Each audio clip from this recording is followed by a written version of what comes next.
She looked down. I felt her eyes burning, searing the paint right off the walls.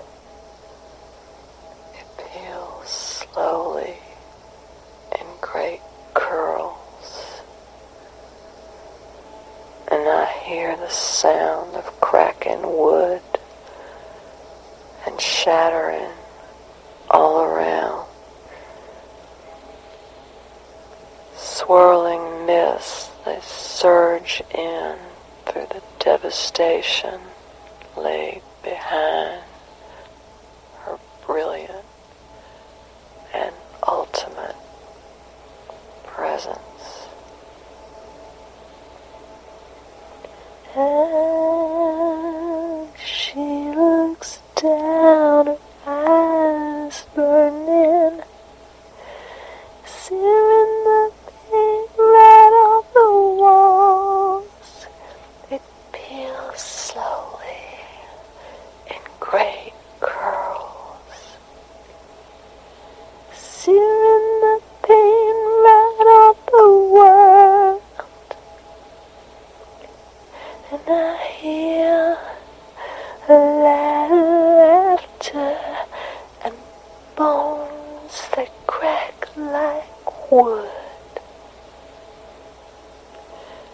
Can you hear it shatter everything we understood through a mist of blood, sweat and surging lakes of flame, pulsate and say fiery and devastation in the love left behind.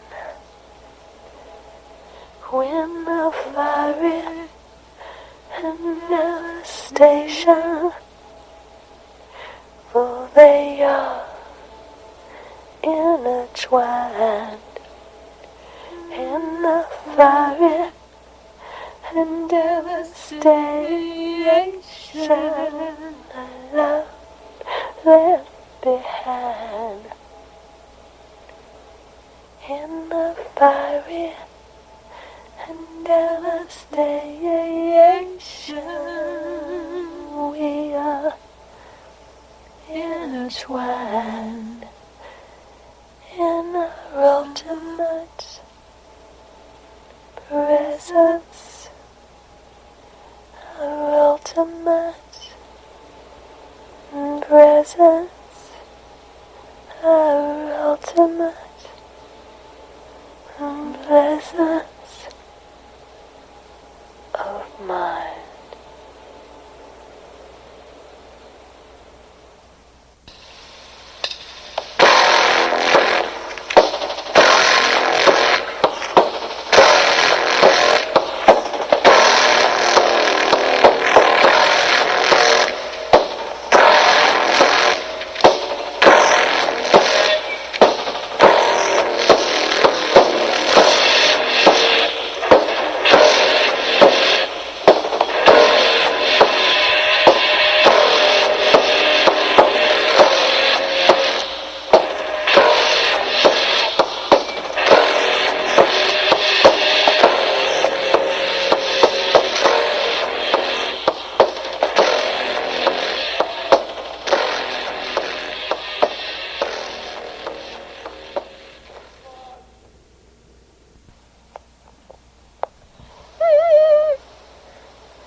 And there's no place here for your tears.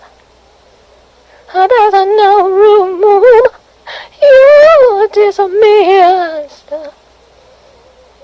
Shouldn't ignore heart-burning fears and frustration is mounting. Heartbeats gathering, you want so civilized, so repressed. In a second now, you explode. In a second now,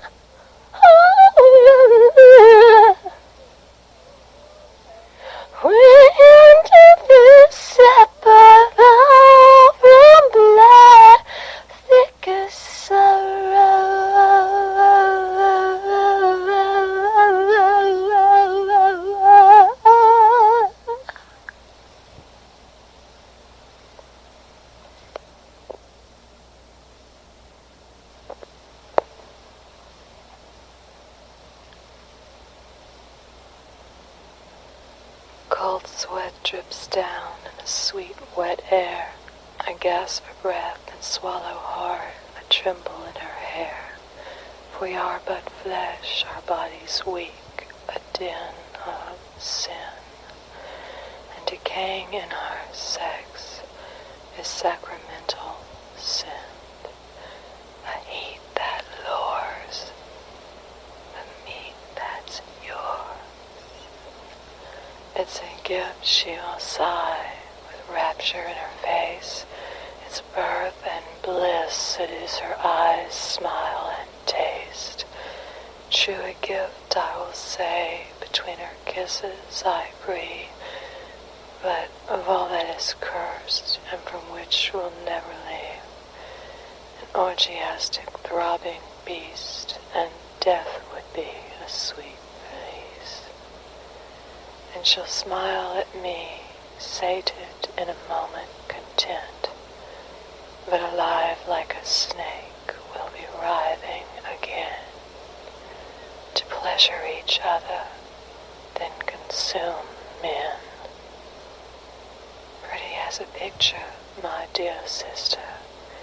Go on, you know you can't resist her. She's yours right now. Yes, take your fill. And no regrets has lust found, as we savagely kill. Come and see, it's so swollen. Here's your release from the curse, she laughs. Yes, I swallow, and I am weary, as I straddle him in the back of the hearse.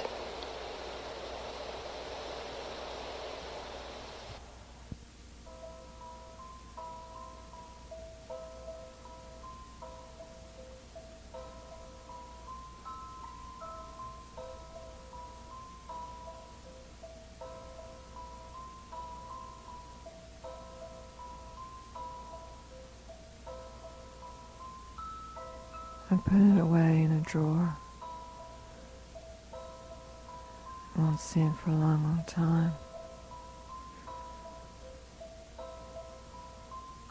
I know you can't go home again. Because when you come back, you're always saying goodbye as you're saying hello.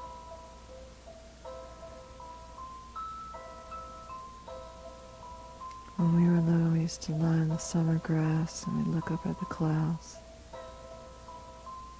Animals and monsters' faces looking down and winking. And on the darkest night out on your old back porch, we'd look up at the southern sky and you'd pick out the constellations and I'd make a wish on a shooting star. And now I wonder where you are. Are you looking up at the stars? Are you wandering in the night? Are you looking up at the sky? Are you dreaming in your mind? Remembering all those summer times?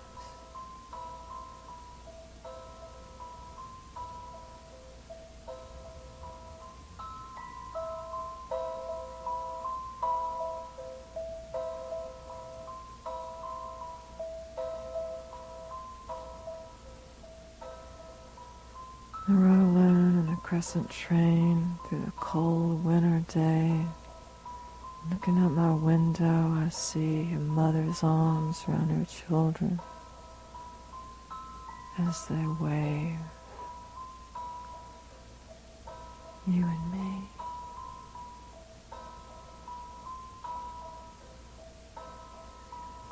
I want to hold hands like we did then. I want to hold hands like we were children. Though we were never lovers, we'll always belong to each other. And now I wonder where you are. You're looking up at the stars. Are you wandering in the night? Are you looking up at the sky? Are you dreaming in your mind, remembering all those summertime? All those summertime.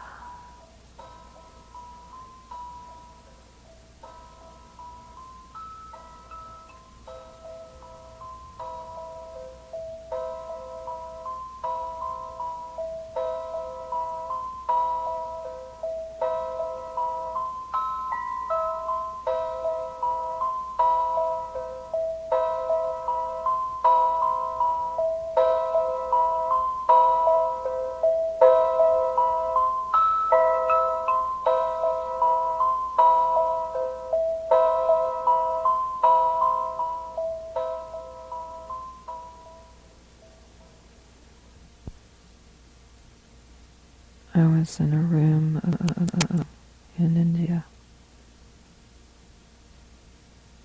I could hear mumbled prayers. Others lay silently. Smell of incense, candles burning. The people were wrapped in white sari cloths. One elderly woman with a small head and a long white braid leaned up on her elbow from her bed and offered me her place. What can you give to me? What can I take from you? An eye, a kiss for a kiss. My rage and your roar. Your cage and my horror. An eye for an eye. Kiss for a kiss. My tooth and your claw. Your noose and my saw. See what you give me. I take what I can get. See what you give me. The broken bones of that. If there's reason to remember, there's reason to forget. Can you understand or understand it? Cage, rage, claw, roar, raw, chew, claw, roar. String up your noose. I'll sharpen my saw. String up your noose. Embraced, you swing in grace. We never live for anything, and promise what could be.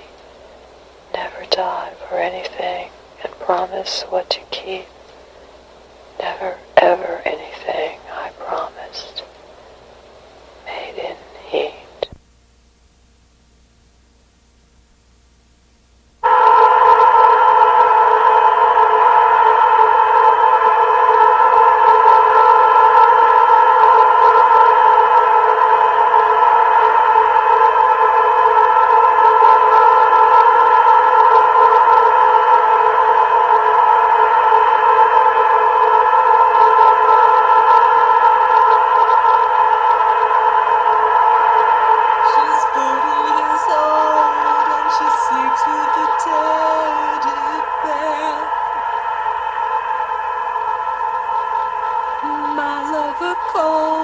Dead as the fur teddies empty staring here.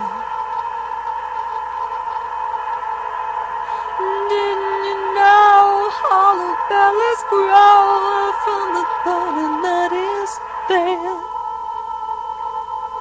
Silent the fireflies, quiet the diarist lies under the bed. nights so desperate? How many lives so restless? Do you know the song? He can't find himself, he's trapped in a private hell. When he was younger, his greed was a hunger it never could quell. Yes, all along I shunned selfless thought. Or was it so wrong I only loved what I bought? How many nights so restless? How many lives so desperate? Same old song. If you know this one will rhythm.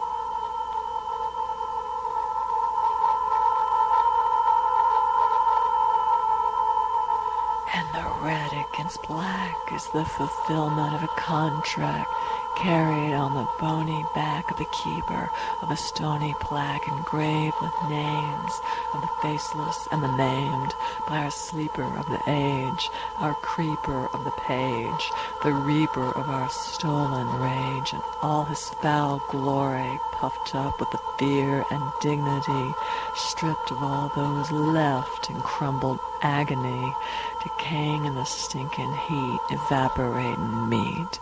Folded satin on your Sunday best shimmers like a glaze on this bright and holy day as you lick the lifeless gaze within this vast and splendid maze where loneliness is churning with maggots and worming and flesh-eating beetles suck a furious rot. So sing along and raise your glass, for now you know my song, it's to be our last. So sing along and raise your glass, for now you know my song. I know you know this one.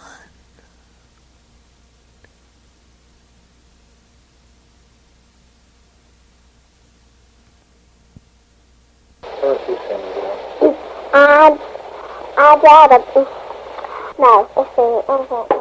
Down by the sun, where sunny is sun. It's good, it's fast, it's noisy.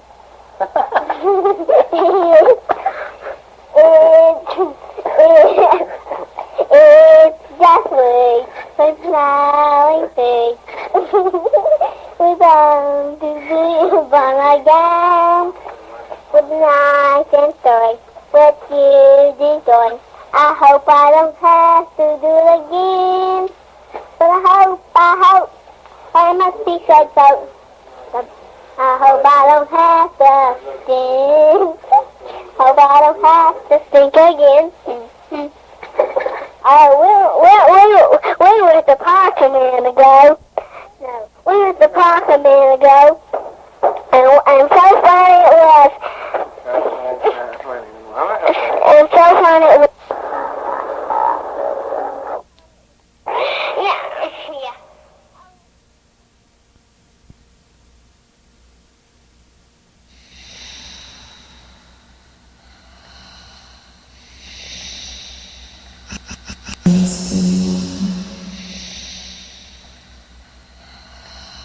I don't trust anyone. I'm trying to guard myself. I hate these creeps. Their dirty, penetrating lies see every humiliating flaw. I don't trust anyone.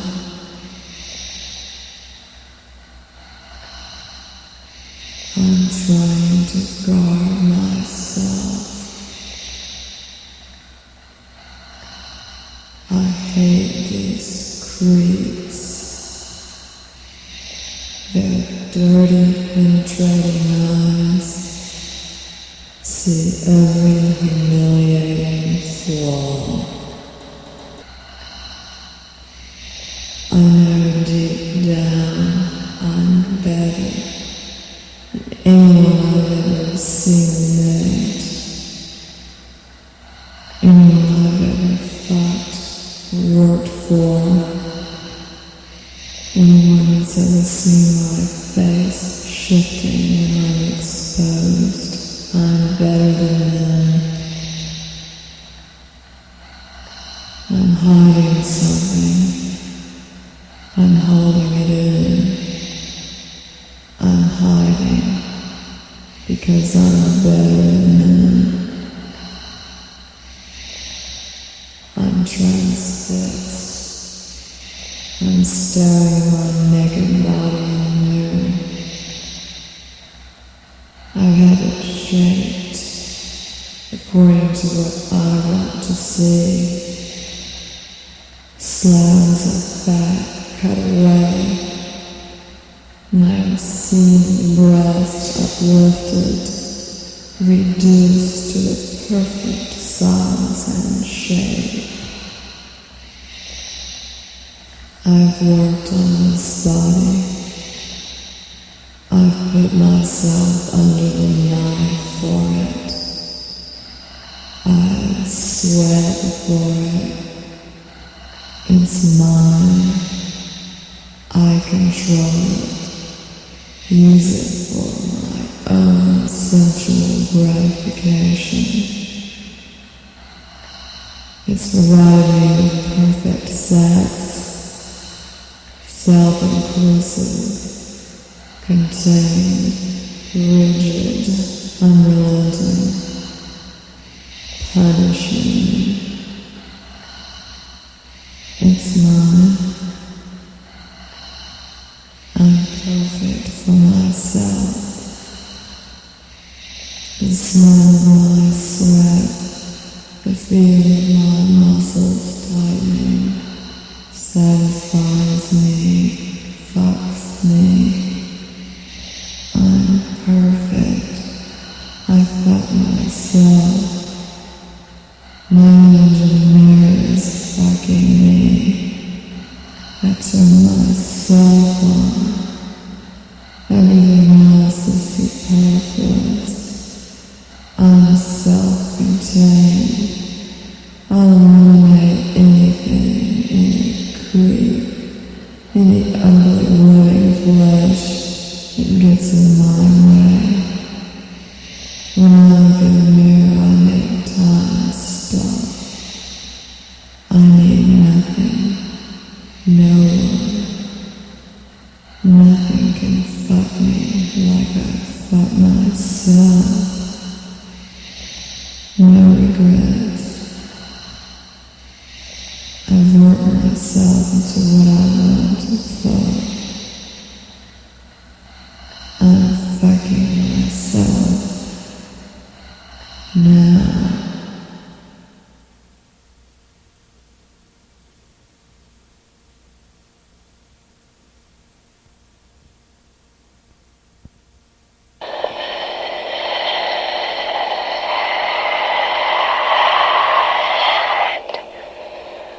Red against black is the fulfillment of a contract carried on the bony back of the keeper of a stony black, engraved with names of the faceless and the maimed, by our sleeper of the age, our creeper of the page, the reaper of our stolen rage.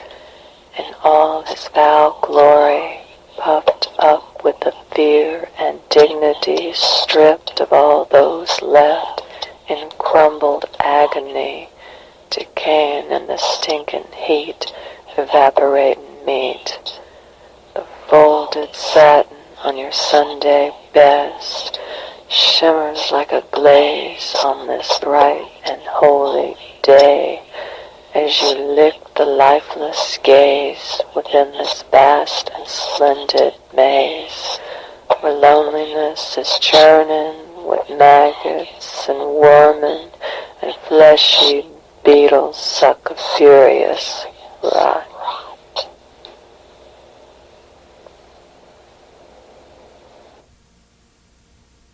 Whether you're a homicide, a Leslie, or a bike, I don't care too much. It's true. If you like my point of view, pathetically defined by what you bled, every one of you is deemed insignificantly dead.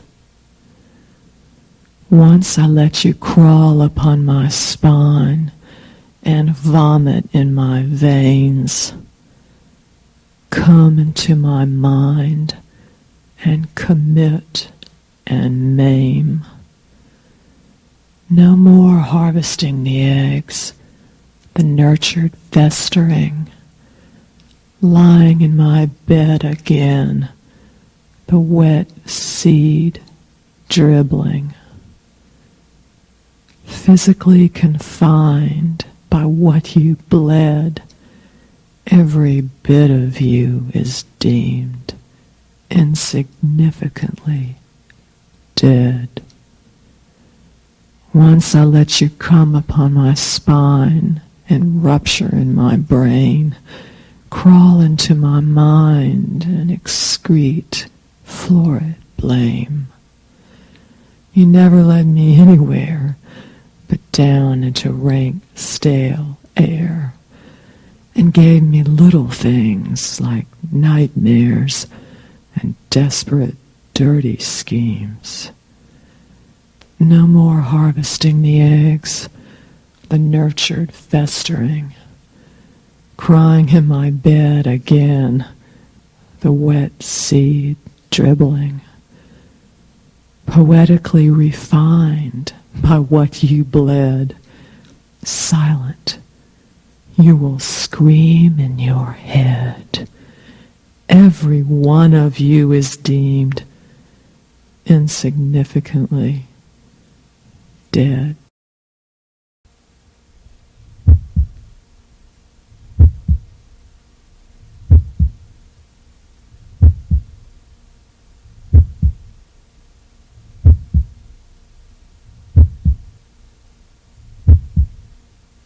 He's looking down my dress.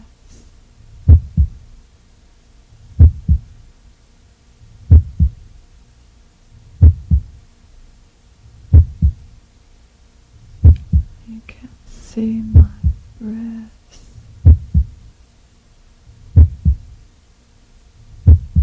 He wants to hurt me.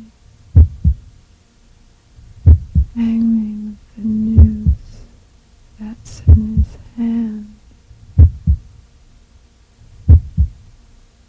He's marking me with it, swinging it in front of my face, suggesting that if I go with it, he'll hang me with it after he fucks me.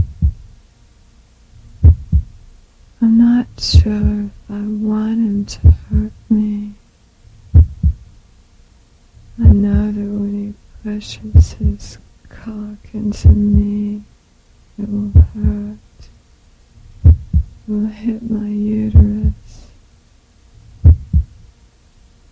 His cock fills me up and makes me another person, subject to his desire, his violence.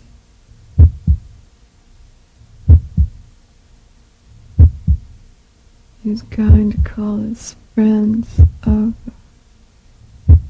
and invite them to gang rape me, then hang me while they masturbate in harmony with my suffering.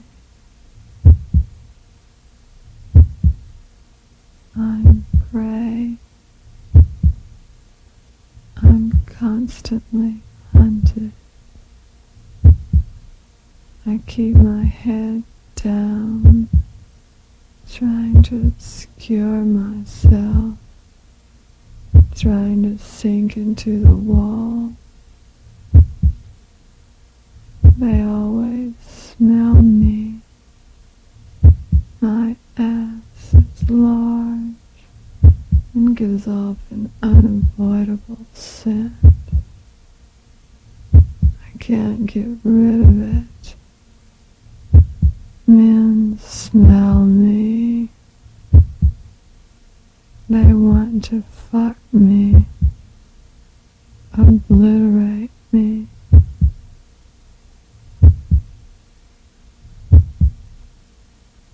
Once the smells reach the nerves inside their nostrils,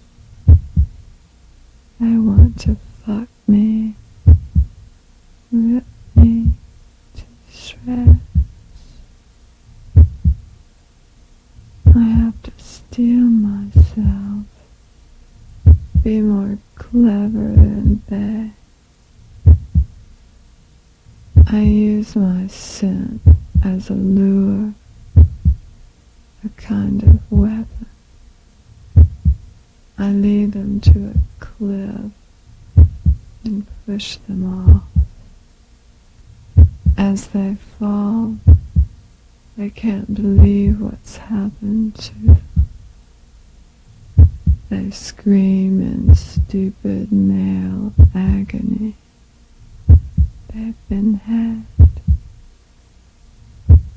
Sometimes they get the better of me.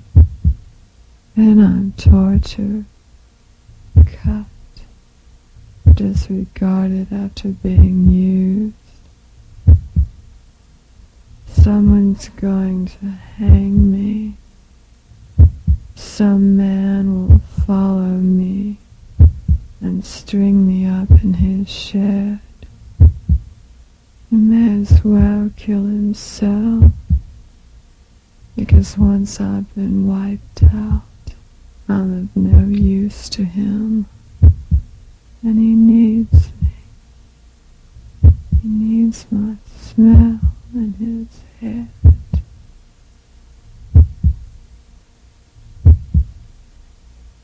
When I die, my smell will shift into decay and choke his desire. His desire is putrid, selfish, ugly. Mine's justified, because my cunt has to be filled. My cunt smells like death, because it was made to choke cocks. I deserve to be hanged, my body eviscerated, my feet and hands cut off, because I'm a woman. My body should be left hanging in a dark room until it gets right, until the smell is physical and solid. When he comes in and puts his hands on me, cuts me down and lays me out on the floor, my corpse mouth will moan for him to fuck me. My smell will press him into my corpse while he fucks me. Words I lick into his ear will kill him slowly while he fucks my body.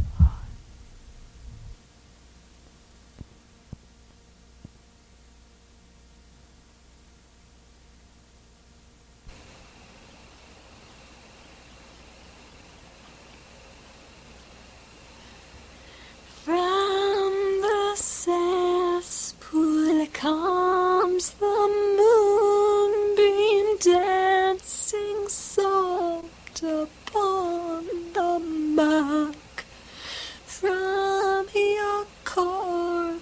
escapes the jaw, inciting me to claw and back.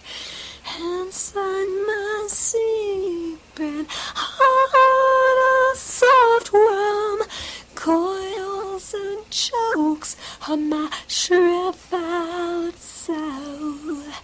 I call your name from in the ripe loam and stroke my snake with thickened oils. Your body is the sponge I soak with acrid spunk and acid spit. You cut my throat, I gagged and choked.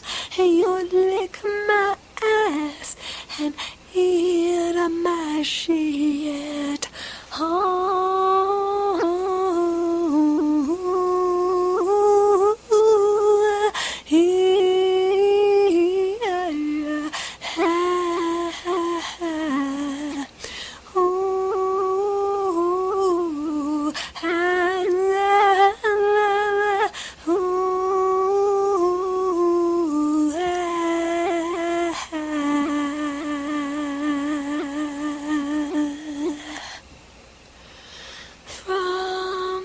Cesspool comes the moonbeam dancing soft upon the mac.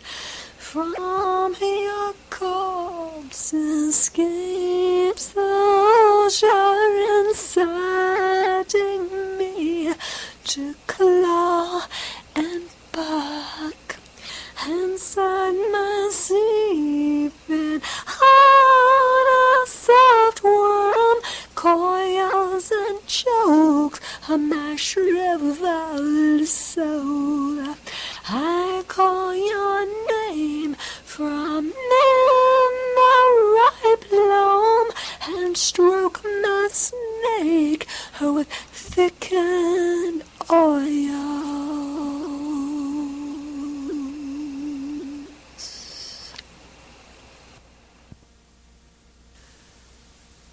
It was a quiet summer night, so I started on a walk up the street and through my neighborhood.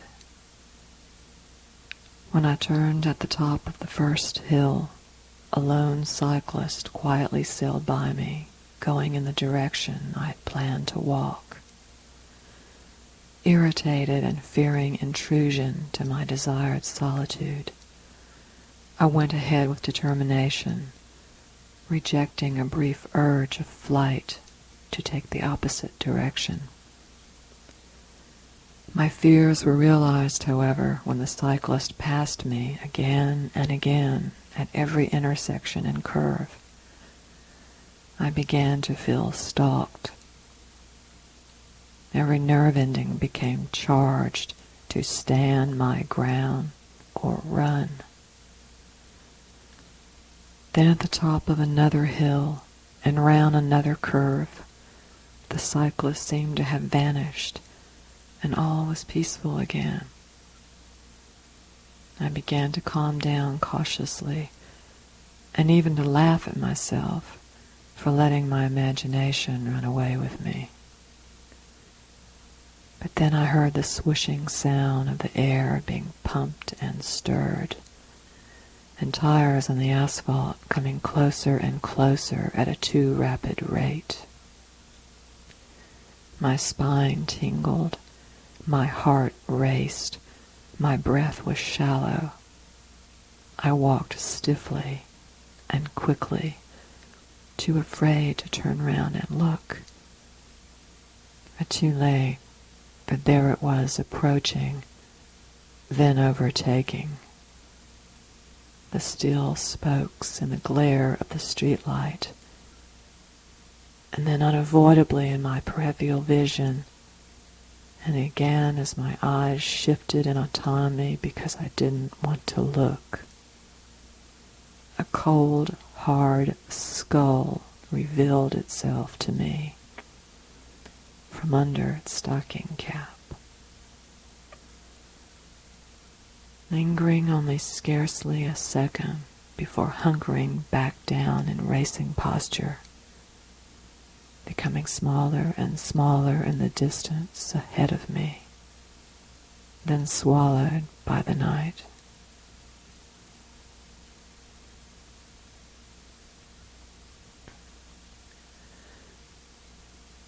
There's an old country frame house from at least 80 years ago, still standing and occupied in what is now a busy, somewhat decaying in-town neighborhood of recently invading $600,000 new tract housing developments.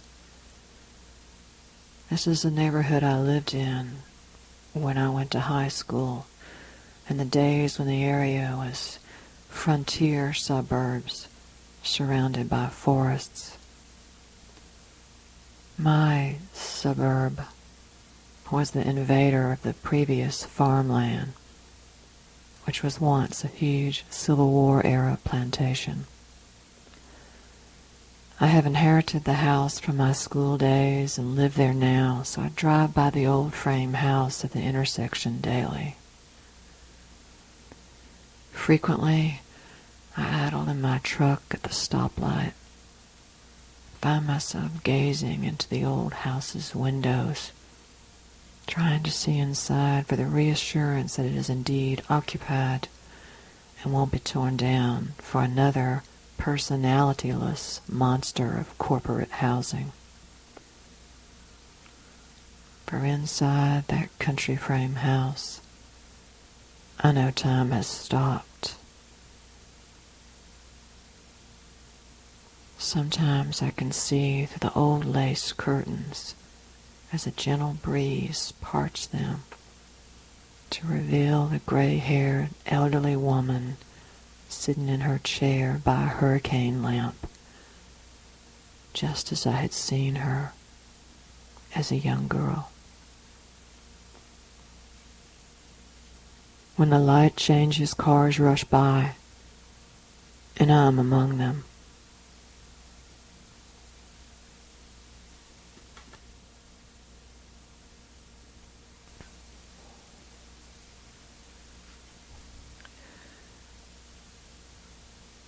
This isn't written down.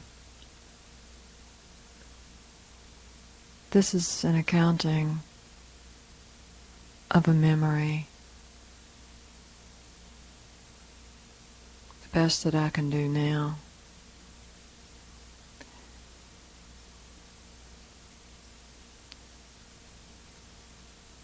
I became involved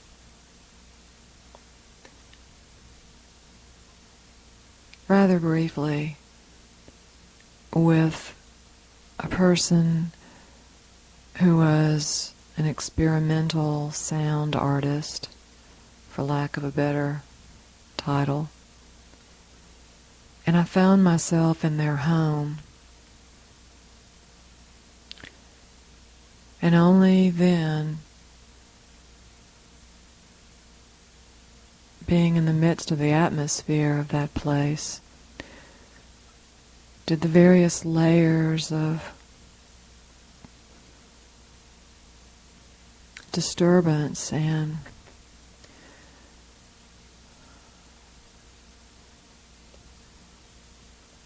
on the surface rather dangerous activities that this person engaged in reveal themselves to me. And on this particular occasion, I went to use the bathroom, and there was a kind of a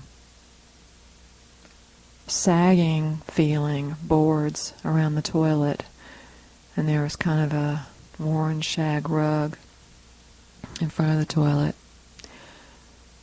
And it was so sagging that I pulled back the rug just to see what it was. Was there a hole? Were the boards about to break? What was it? And And I saw that it was like a trap door.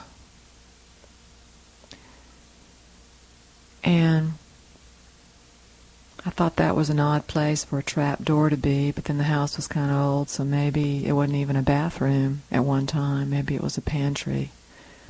And so this was like an escape door into a cellar or to a hiding place. So I put the rug back and I used the bathroom, and then for some reason, I don't know, I think out of the corner of my eye I saw something odd, which turned out to be when I pulled back the shower curtain, which was pulled all the way around the tub, a blood-stained bathtub with huge amounts of blood all over, which was sticky and dried. And then, about that time, I thought I heard some kind of noise like a person. And I just instinctively pulled the rug off of the trap door. I unbolted the trap door, which didn't have a lock on it, it just had a bolt. And I opened the trap door, and there was a person down in there, moaning and groaning. And this pretty much flipped me out, and I thought, I've discovered some horrible dark secret, and I'm going to get in trouble, and maybe my life is even in danger, because I really don't know this person very well, and I think I don't know what to do. So I carefully shut the trap door, put the rug back where it was, put the shower curtain around the tub where it was, and I got out of the bathroom as fast as I could. I was walking down the hall. I still knew that this person was being occupied by the friend that I had come with. And there was a door, I think it was painted like a vivid red or something. It was shut. And for some reason I felt compelled to go in there. All the other doors to the house were open. This one was shut, and so I opened the door. I creeped in there, being nosy, trying to, investigate further, see if there was something really, really, wrongful going on in this house. And I opened into a room that was a room where obviously witchcraft was practiced, and there were various tables, like, altar tables, sacrificial tables, and there was one table that had a circle of various objects. I think some of them were herbs or talismans. And there was a photograph, like a Polaroid, turned upside down in the circle. And I put my hand into the circle and I turned the picture over. And it was a photograph of a man who was nude, except he was wearing bondage gear, chains, a black leather G-string, and this whole fetishistic kind of torture ensemble he was wearing. And he had marks all over his body. And then I kind of, in my mind, I kind of made the connection that this was a slave, and he was the person down in the cellar, down in the compartment underneath the trap door by the toilet. He was probably bound and gagged or rigged up in some way down there, and indeed had been tortured, perhaps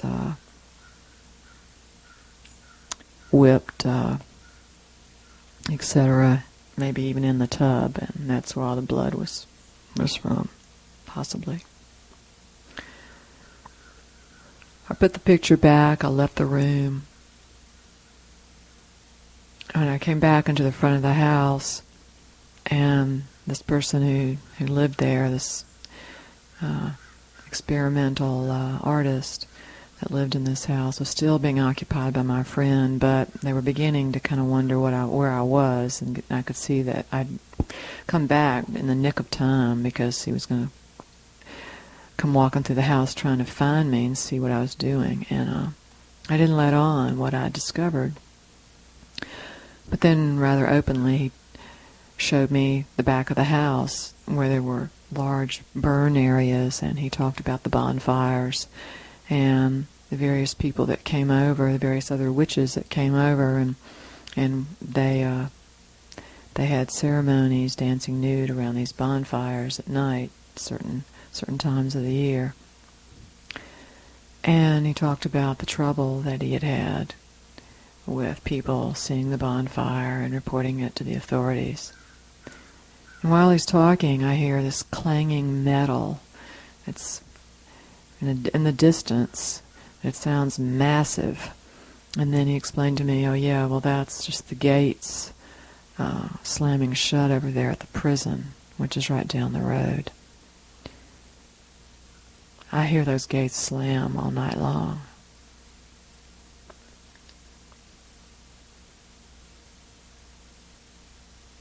My involvement with this person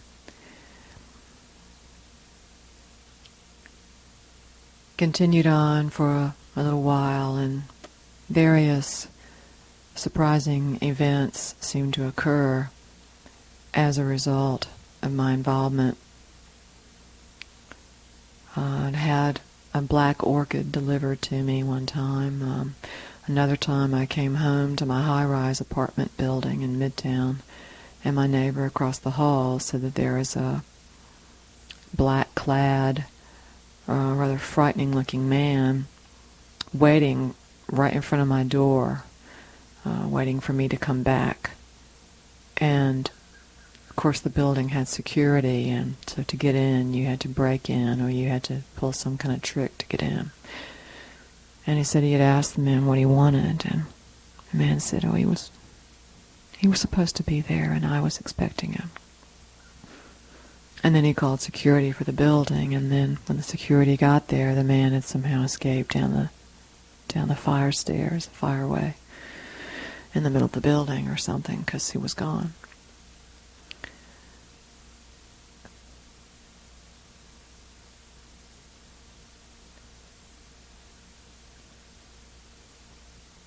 These events, I thought, were connected entirely to this artist that I'd met. And I realized he became more and more of a dangerous figure to me. But also, it could have been the result of an ad that I had placed in a magazine around the same time, a little before.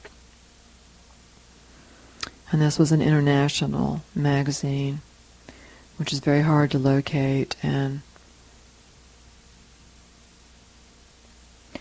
this is the kind of magazine that you would find someone willing to perform unusual services for you.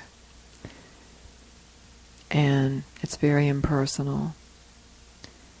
And I suppose it's the kind of thing where if you were looking for a hitman or something, you might find him in this publication. I won't talk about the kind of person I was looking for, but I realized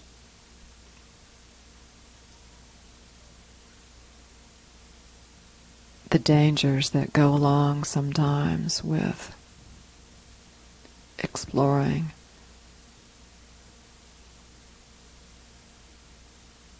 the unknown.